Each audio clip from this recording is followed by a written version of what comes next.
जय श्री कृष्णा दोस्तों, मैं Pawan Singh Chauhan Discovery YouTube channel Jaipur में आपका स्वागत करता हूं। दोस्तों, हमने मूल अधिकार शुरू किए थे और इससे पहले आपको 2 वीडियो मिल चुके हैं मूल अधिकार से संबंधित, जो आपका समानता का अधिकार और स्वतंत्रता का अधिकार, 2 अधिकार उसमें आपके हो चुके हैं।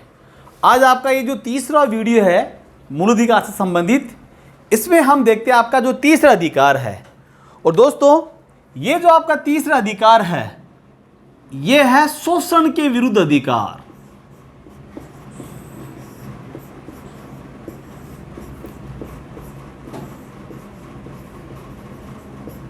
शोषण के विरुद्ध अधिकार। और अनुच्छेद यह आपका 23 और 24 में शामिल है। मतलब 2 अनुच्छेद आपके 23 और 24, जिसमें भारतीय नागरिकों को शोषण से मुक्त करने हेतु इसमें कुछ प्रावधान दे रखे हैं।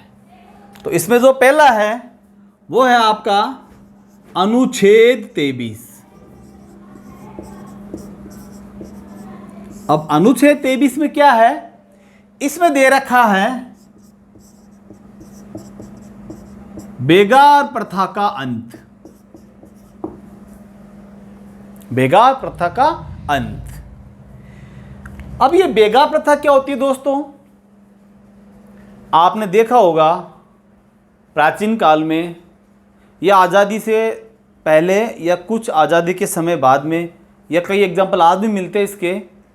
आज के संदर्भ में अगर हम बात करें तो जैसे आप देखते हो, यहाँ पर आपने देखा होगा कई गरीब लोग होते हैं, ईंटों के भट्टियों में या जो फैक्ट्रियाँ होती है या कोई चूड़ी बनाने के कारखाने वगैरह होते हैं, तो वहाँ पे अपने बच्चों को गिरवी रख देते, तो थोड़ा पैसा लेके और उनको गिरवी रख देते हैं कि आप इनसे अनलिमिटेड काम कराओ, आप हमें पैसा भी नहीं चाहिए, बस इनको 2 टाइम का खाना दे दो इनको। तो आपने देखा होगा, अखबारों में हम पढ़ते भी हैं, ऐसे बहुत सारे उदाहरण हमारे सामने आते हैं। प्राचीन काल में क्या था?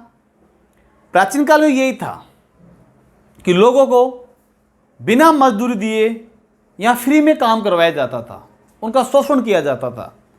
तो जब हमारा संविधान का निर्माण हो रहा था तो इस बात की बहुत आवश्यकता थी कि यहाँ के नागरिकों को शोषण से मुक्त करवाया जाए, कोई उनका शोषण न करे। तो पहली चीज़ तो इसमें यही है कि इसमें बेगा प्रथा का अंत कर दिया। अब बेगा प्रथा की हम जब यहाँ पे बात करते हैं, यहाँ पर तो जैसे राजस्थान में चलती है, यहाँ पर अब तो नहीं है, सागड़ी प्रथा। सागड़ी प्रथा में क्या होता था राजस्थान में भी अपने यहाँ पर, कि जो बड़े किसान थे, जागीरदार थे, पूंजीपति लोग थे, वो क्या करते थे, जो गरीब वर्ग, गरीब समुदाय के लोग थे, उनको अपने यहाँ पे खेतों में रखते थे, फैक्ट्रियों में रखते थे और उनसे काम करवाते थे। काम के बदले उनको मजदूरी बिल्कुल भी नहीं देते थे, बस उनको खाना, इसी से काम हो जाता था। तो इन सब से क्या हो रहा है? शोषण ही तो हो रहा है। तो आपका जो आर्टिकल 23 यही कहता है, ये क्या करेगा, आपको शोषण से मुक्ति दिलाएगा। और इसमें और भी चीजें हैं, जैसे काम कोई कर रहा है तो उसको न्यूनतम मजदूरी तो दी ही जाएगी। न्यूनतम मजदूरी जो सरकार के द्वारा निर्धारित की जाती है। कभी कभी क्या होता है कि बाजार के अंदर मंदी का दौर आ जाता है, बेरोजगारी छा जाती है, लोग परेशान रहते हैं। जैसे हम बात करें, अभी लॉकडाउन चल रहा है, कोविड-19 की जो बीमारी जो अपने यहाँ चल रही है, इसके डर से लोग घरों से नहीं निकल रहे और पूरा व्यवसाय, हर कुछ बंद चल रहा है। यहाँ पर लोगों को रोजगार है ही नहीं। अब ऐसे टाइम में कोई आदमी किसी के पास रोजगार मांगने जाता है, उसके पास में रोजगार वो दे सकता है, और कोई उसके पास रोजगार मांगने गया, वो मजबूर व्यक्ति। तो जैसे मान लीजिए आज भारत सरकार ने 300 रुपये न्यूनतम मजदूरी कर रखी है अर्ध कुशल की, कि भाई जो अर्ध कुशल जो मजदूर है उसको कम से कम 8 घंटे के 300 रुपये तो देने ही पड़ेंगे। अब कोई अर्धकुशल मजदूरी मांगने गया, अब जो मजदूरी देने वाला नियोक्ता है उसको पता है कि लॉकडाउन चल रहा है, ये मजबूर है, बहुत परेशान है, अगर मैं इसे 100 रुपये 50 रुपये में भी काम कराऊंगा तो मेरे यहाँ पे ये मजदूरी करेगा।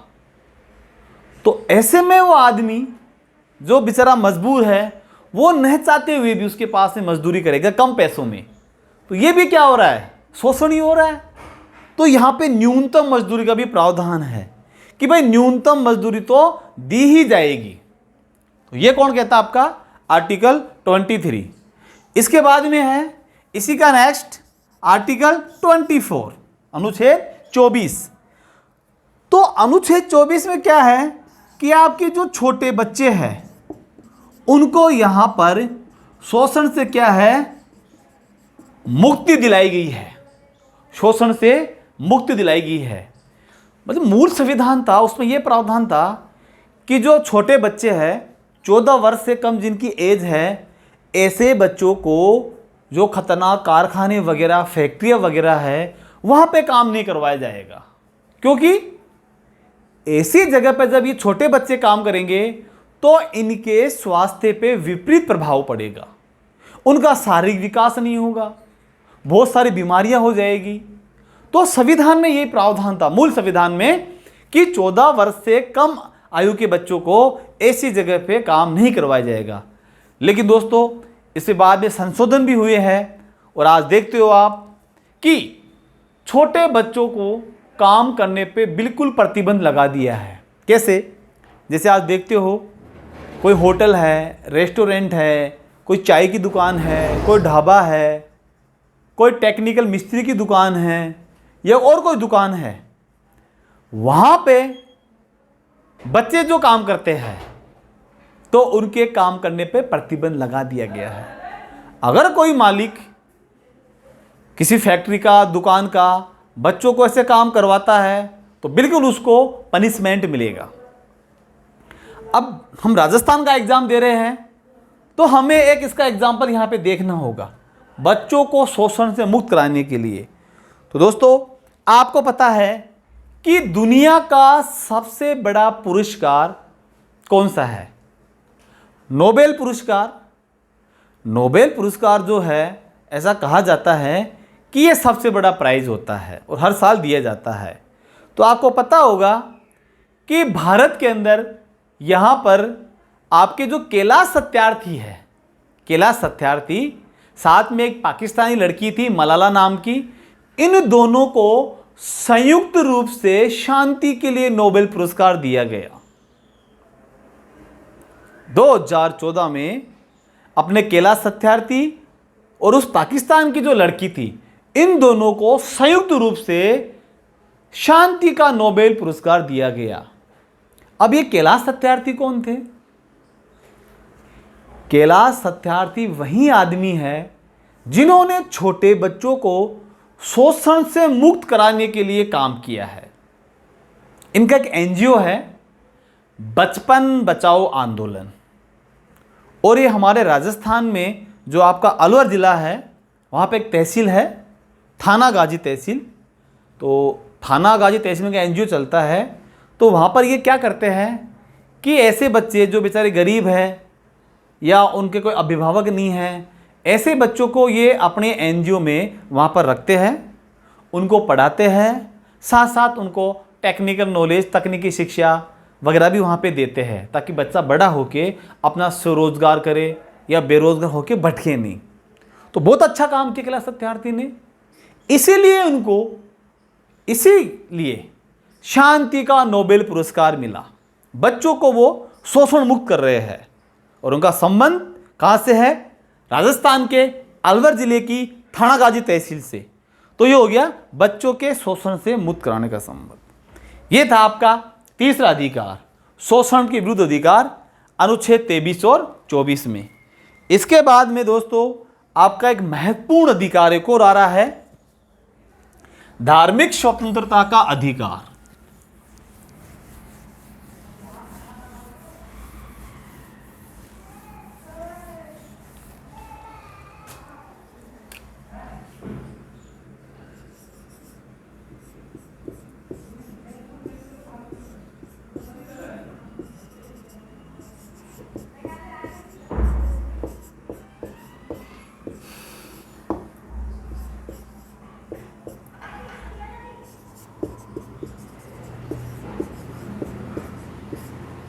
धार्मिक स्वतंत्रता का अधिकार, ये जो आपका अधिकार है ये अनुच्छेद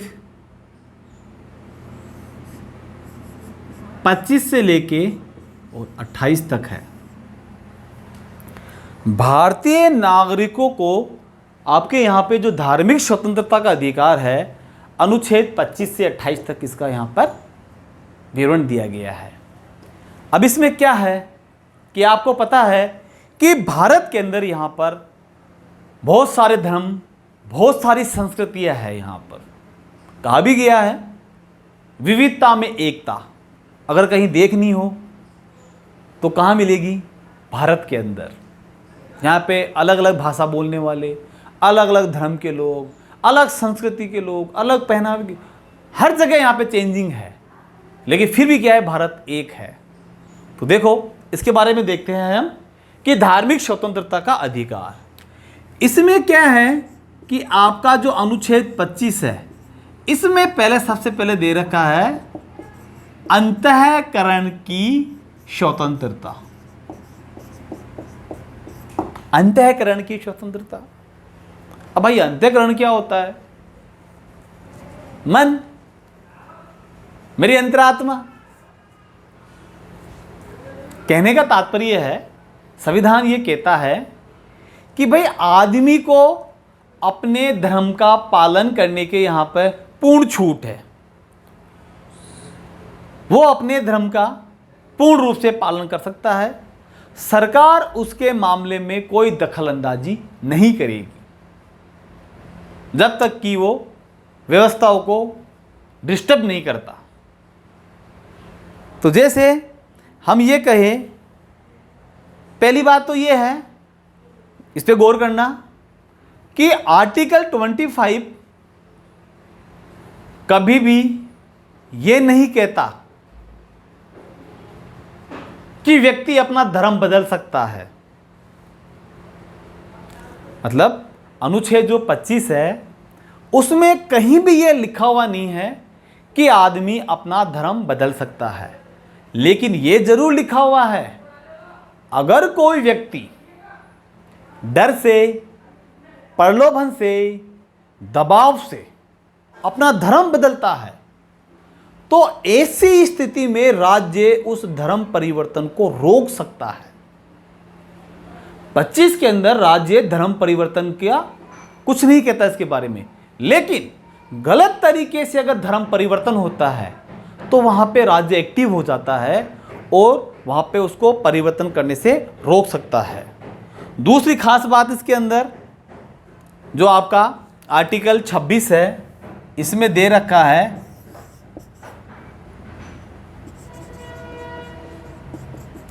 धार्मिक कार्यों का प्रबंधन। इसका तात्पर्य है कि जो धार्मिक संस्थाएं हैं उसमें व्यक्ति स्वयं अपने स्तर से उसका मैनेजमेंट करेंगे, राज्य इसमें कोई अपना इंटरफेयर नहीं करेगा। कहने का तात्पर्य है कि ये लोग धार्मिक संस्था स्थापित कर सकते हैं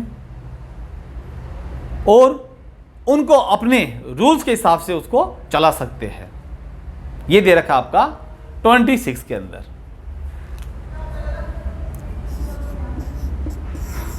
इसके बाद में है धार्मिक करों की अदायगी से छूट। आपको पता है कि सरकार के पास टैक्स के रूप में आय आती है और सरकार उसको लोक कल्याण में खर्च करती है, लेकिन सरकार उसको जो टैक्स का जो पैसा आया है उसको किसी धर्म विशेष को बढ़ावा देने के लिए खर्च नहीं कर सकती। कहने का तात्पर्य है जो कर सरकार के पास में जा रहा है जनता का, उसको उस कर को जो पैसा आया किसी धर्म विशेष को बढ़ावा देने के लिए, उसका प्रचार करने के लिए आर्टिकल 27 इसी को रोकता है, धार्मिक करों की अदायगी से छूट। और इसका जो अंतिम है 28वां वो है सार्वजनिक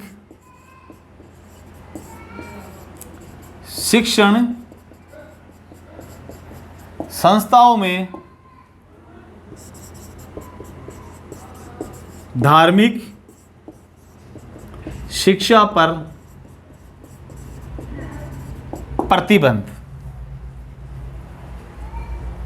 आपको पता है कि यहाँ पर हमारे कुछ तो सार्वजनिक सरकारी शिक्षण संस्थाएं हैं, कुछ संस्थाएं ऐसी हैं जो सरकार से सहायता प्राप्त है और कुछ यहाँ पर निजी शिक्षण संस्थाएं भी हैं। तो आर्टिकल 28 क्या कहता है कि सार्वजनिक या सरकार से सहायता प्राप्त कोई शिक्षण संस्था है, वहां पर किसी भी प्रकार की कोई धार्मिक शिक्षा नहीं दी जाएगी। मतलब सरकारी और सरकारी सहायता प्राप्त जो शिक्षण संस्थाएं हैं, आर्टिकल 28 वहां पर धार्मिक शिक्षा देने पर प्रतिबंध लगाता है। यह है आपका आर्टिकल 28।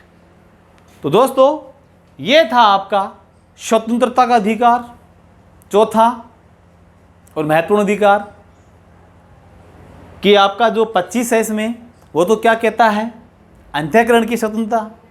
26 में क्या है, धार्मिक संस्थाओं का मैनेजमेंट है। 27 में वो करों की अदायगी से यहाँ पे छूट दी गई है। और इसका जो 28 है, उसमें जो आपके शिक्षण संस्थाएं हैं सरकारी या सरकारी सहायता प्राप्त, उनके अंदर धार्मिक शिक्षा देने पर प्रतिबंध लगाया गया है। यह था आपका चौथा अधिकार। तो दोस्तों, आप हमसे जुड़े रहिए और आपके जो कमेंट्स आ रहे हैं, इसके बाद में जो आपका पांचवा अधिकार है वो है आपका अल्पसंख्यकों से संबंधित है। मतलब आपका जो पांचवा अधिकार है, इसमें जो आपके अल्पसंख्यक या नागरिक है भारत के, उनके संबंध में है। और क्या है इसके अंदर कि आपका अनुच्छेद 29 और 30 दो है इसके अंदर। एक तो आपका अनुच्छेद 29 है, एक है आपका अनुच्छेद 30। भारत के अंदर हमारे यहाँ पर बहुत सारे धार्मिक, भाषाई अल्पसंख्यक लोग हैं। तो ऐसे लोगों के लिए, जो अल्पसंख्यक लोग हैं, उन लोगों को उनकी भाषा, लिपि और संस्कृति को बनाए रखने का अधिकार दिया है इसके अंदर। मतलब भारत के अंदर जो आपके अल्पसंख्यक जो समुदाय के लोग हैं, चाहे वो जाति के आधार पे हो, भाषा के आधार पे हो, धर्म के आधार पे हो, तो ऐसे लोगों को यहाँ पर अनुच्छेद 29 के तहत क्या दिया गया, उनको अपने को बनाए रखने के पास में पावर है। और इन्हीं लोगों को बाद में क्या कर दिया कि ये लोग अपनी इन चीज़ों को बनाए रखने के लिए स्वयं की निजी शिक्षण संस्थाएं भी क्या कर सकते हैं, स्थापित कर सकते हैं। मतलब जो अल्पसंख्यक लोग हैं, वो अपनी संस्कृति को बचाए रखने के लिए, भाषा को बचाए रखने के लिए स्वयं के खर्चे पर निजी धार्मिक शिक्षण संस्थाएं वगैरह स्थापित कर सकते हैं। यह है आपका 30 में। अब इसके बाद में है आपका 30 के बाद में 31। तो जैसे 31 हमने पढ़ा था पहले भी कि आपके मूल संविधान में तो था, लेकिन जो आपका 44वां संविधान संशोधन 1978 था, उसके तहत उसको हटा दिया गया।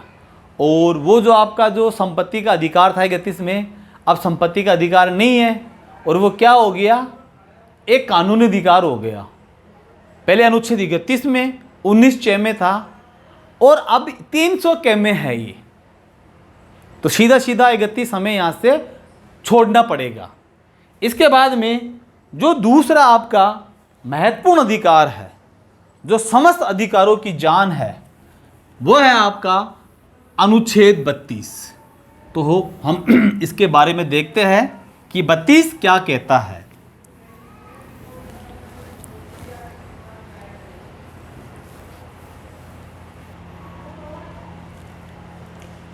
संवैधानिक उपचारों का अधिकार। आपका जो अंतिम और छठवां अधिकार है संवैधानिक उपचारों का अधिकार, अनुच्छेद 32 में है ये। और बिना इस अधिकार के सारे आपके अधिकार व्यर्थ है। कैसे? पहली बात तो इस पर कई बार सवाल ये आ जाता फैक्ट के रूप में कि डॉक्टर अंबेडकर साहब ने किस मूल अधिकार को संविधान की आत्मा कहा है। तो ध्यान रखना दोस्तों, अनुच्छेद 32 को डॉक्टर अंबेडकर ने संविधान की आत्मा कहा है। 21 के लिए तो क्या कहा है कि ये समस्त अधिकारों की रीढ़ की हड्डी है। अंबेडकर ने वहां भी कुछ बोला 21 के लिए, जो आपका प्राण और दैहिक स्वतंत्र अधिकार था, 21 में वहां पर कहा है कि ये तो रीढ़ की हड्डी है। लेकिन 32 को क्या बोला है? संविधान की आत्मा। जबकि पंडित जवाहरलाल नेहरू ने प्रस्तावना को संविधान की आत्मा बोला है। तो मित्रों इसमें कंफ्यूज मत होना, प्रस्तावना को संविधान की आत्मा पंडित जवाहरलाल नेहरू, अनुच्छेद 32 को आत्मा डॉक्टर BR अंबेडकर। ठीक है। अब इसमें क्या है कि न्यायालय 5 प्रकार की रिटें जारी करता है। ये रिटें आपका सुप्रीम कोर्ट जारी करता है अनुच्छेद 32 के तहत, और आपके जो उच्च न्यायालय है वो करते हैं अनुच्छेद 226 के तहत। तो सुप्रीम कोर्ट जो इसमें 5 रिटें जारी करता है, उनमें सबसे पहले रिट आपकी बंदी प्रत्यक्षीकरण। बंदी प्रत्यक्षीकरण क्या होता है? बोला किसी भी व्यक्ति को अगर अवैध रूप से गिरफ्तार किया है तो न्यायालय क्या कहेगा कि उसको सशरीर मेरे सामने प्रस्तुत किया जाए। यह कहता आपका बंदी प्रत्यक्षीकरण। इसके बाद में दूसरा है परमादेश। परमादेश का यहां पर तात्पर्य है कि कोई प्राधिकरण, सार्वजनिक अधिकारी अपने कार्य क्षेत्र से बाहर जाकर कोई कार्य करे तो सुप्रीम कोर्ट और हाई कोर्ट रिट जारी करता है। कौन सी? परमादेश की, कि तुम ऐसा क्यों कर रहे हो, और उसको रोका जा सकता है। इसके बाद में आपका उत्प्रेषण और निषेध। ये जो 2 रिटें हैं ये हमेशा बड़ा न्यायालय छोटे न्यायालय को जारी करता है। जैसे उच्चतम न्यायालय उच्च न्यायालय को जारी करता है। कैसे? जैसे कोई मामला चल रहा है आपका उच्च न्यायालय में, तो उच्चतम न्यायालय उसको अपने पास बुला सकता है। उस मामले को कह देगा इस मामले को मेरे पास में इसको भेजो। और निषेध का मतलब यह है कि यहां पर उच्चतम न्यायालय उच्च न्यायालय को कहेगा कि तू जो सुनवाई कर रहा है, कार्य कर रहा है, इसको यहीं स्टॉप कर और मामले को मेरे पास भेज, अब इसको मैं देखूंगा। तो दोनों ये सेम है। और आपका जो अंतिम है अधिकार परीक्षा। अधिकार परीक्षा में क्या होता है कि किसी भी अधिकारी को जो पद पे बना हुआ है, खुद का अधिकार क्षेत्र से बाहर है, वो उस पद के योग्य नहीं है, तो भी उस पद पे बना हुआ है, तो ऐसी स्थिति में न्यायालय अधिकार परीक्षा जारी करता है कि आप किस अधिकार से इस पद पे बने हो। तो ये 5 प्रकार का रिटें करता है जारी उच्चतम न्यायालय और उच्च न्यायालय। तो दोस्तों ये हो गया आपके 6 अधिकार पूरे। अब आपके मन में एक सवाल फिर उठ रहा होगा कि हमने 12 से लेके 35 तक का देखा था कि भाई आपके जो मूल अधिकार है भाग 3 में अनुच्छेद 12 से लेके 35 तक है। अब हमने 35 तक तो कहाँ पढ़ा, हम तो यहाँ 32 पे एंड कर रहे हैं। तो 33, 34 और 35 में क्या है?